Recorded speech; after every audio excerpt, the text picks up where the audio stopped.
গ্যান্ডিং হুইলও শেষ হয়ে গেল। এখন তো ঠিকিদারকে যদি শুকাতে দেয়, ঠিকিদার তো জল দেবে। খালি বানা ঘষো ঘষো ঘষো, আর মেশিন পাতলা হুইল ফুরি যেতে তাড়াতাড়ি। দেখি ঠিকিদারকে যে বলি, দেখি দেখি ঠিকিদারকে বলি।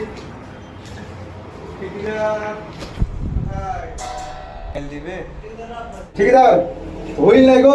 এই খান কি চলে, ঠিকাদার বলবে না, ঠিকাদার খান কি চলে, মালিক বল, মালিক খান কি চলে, মালিক সরি, হুইল নাই গো।